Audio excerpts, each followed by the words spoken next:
Thank you, Mr. Speaker. Today, the world commemorates and mourns the events that happened in Tiananmen Square 19 years ago today.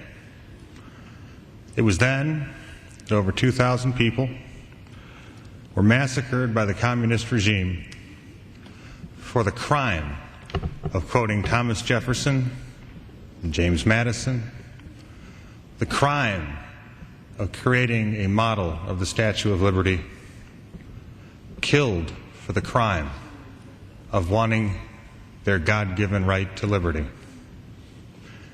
In these 19 years, many things have changed, and sadly, too many people have forgotten.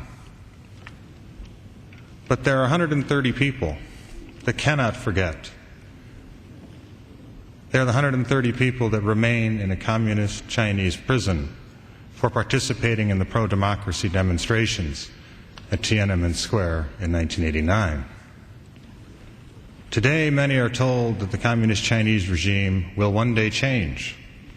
We have heard this for 19 years. We have seen corporate leaders, we have seen elected officials, and regrettably we will soon see the President of the United States go over to Beijing for the Olympics and meet with the butchers that killed 2,000 people, and they continue to imprison 130 of their fellow human beings. The arguments that will be made in attending this propaganda fest will be that we have to show our respect to the Chinese people, that we have to show them that somehow the United States of America wants to usher in this communist nuclear-armed dictatorship into the world stage. I find this logic reprehensible.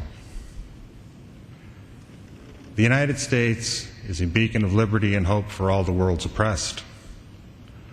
When the leaders of the United States, be they in business or more importantly in the corridors of Congress or in the halls of the White House, attend these communist Olympics, the Chinese people that I am worried about, the Chinese people that I believe we will not be standing behind, will be the people who are rotting in the jails for the crime of yearning to breathe free.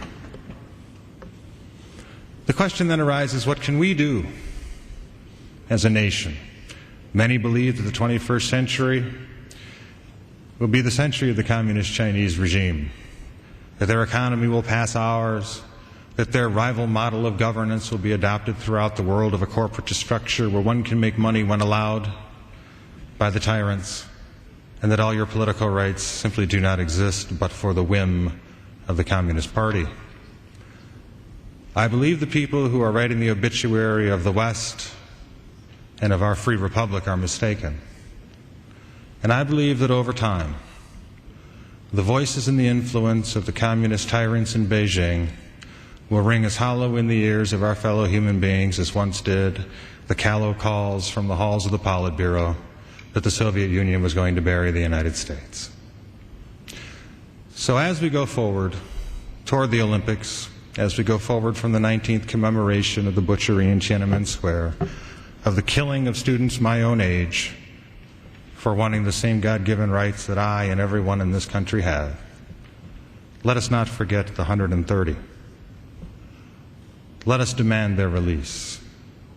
For if we do not, we will betray not only their liberty, but our professed commitment to being a beacon of hope for all the world, and we will have squandered the legacy given to us as the custodians of this last best hope of earth.